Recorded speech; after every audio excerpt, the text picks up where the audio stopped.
Genie Oil Investigation Part 5. So we've established that Osama bin Laden was working against the Soviets in Afghanistan. He was fighting with both the Afghan Mujahideen as well as these Afghan Arabs and mercenary fighters who he brought in from other nations. And we've also established that bin Laden was receiving funding and logistical support, vast amounts of weapons and so on from the CIA, which was part of Operation Cyclone. And a lot of this material and support was passed to bin Laden through the Pakistani and Saudi governments. Okay. Now, beyond that, we know that bin Laden had access to the CIA funding because the Pakistani ISI distributed those funds to the Arab Afghans through a service called MAK. It's an abbreviation for Maktab al-Khidmat. I've gone through an organization, I've got this MAK stuff in the description if you want to see some of the details. Osama bin Laden was the one in charge of their finances. You can look at it and see. So if you want to see that source, take a look in the video description. But as a quick side note, former FBI Chief Ted Gunderson said that he had attended a meeting, I think it was 1988, with a couple of representatives from Afghanistan who the CIA had brought into the States to tour these U.S. military bases to solicit weapons and cooperation. The CIA had given these two representatives fictitious names for the trip to hide their identities. One man was given the name of Tim Osman.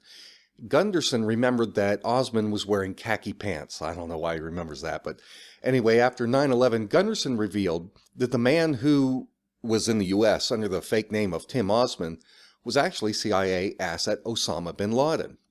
But back to Afghanistan. If you want to watch a movie about how the USA was providing arms to the Mujahideen to fight the Soviets, take a look at Charlie Wilson's War starring Tom Hanks. It's very one-sided. Totally sensationalized. It's about 90% propaganda, but if you remember it's a Hollywood version of the truth, you might be able to enjoy it. Eventually, the Afghan fighters pushed the last of the Soviets out of Afghanistan. This was in February of 1989. It took 9 years, but they did it. Afghanistan had become a quagmire for the Soviets, pretty much in the same way that Vietnam had become for the USA. The Soviet Empire was trying to stave off its collapse. They simply couldn't afford this expensive war in Afghanistan. But the collapse dramatically escalated over the next 12 months as it lost one republic after another. 1990 was catastrophic for the communists. And in 1991, Russia itself declared independence, hammering the final nail in the coffin of this communist empire that had been established by the Bolsheviks.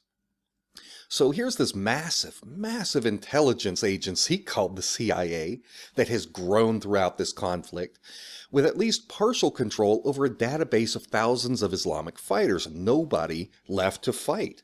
They had trained these forces, they had armed them, they had turned them into a very powerful non-state actor. Without the Soviets to fight anymore, the CIA had to find some new boogeyman for this Frankenstein monster they had created to go after.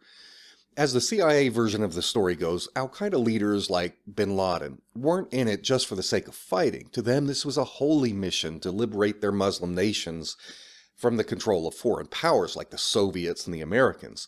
So bin Laden was supposed to be a true believer. Now that the Soviets were defeated, the obvious next target, of course, is going to be the United States.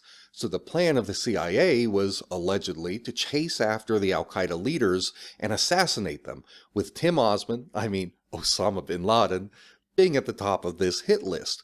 There's a book called The Secret History of Al-Qaeda. It was written by a journalist named Abd al-Bari Atwan. Atwan he was considered to be like one of the most influential figures in the Arab world, top 50, something like that. Well, he was able to sit down with Osama bin Laden personally to interview him for this book. And Atwan says that bin Laden told him that the Pakistani intelligence service, the ISI, had told bin Laden that he was on this CIA hit list, which is why bin Laden fled back to his home in Saudi Arabia in 1990. But the crazy thing is, despite bin Laden being received back into Saudi Arabia as a hero for his role in Afghanistan, despite him having this high profile, the CIA never seemed to be able to find him or get around to assassinating him for some reason.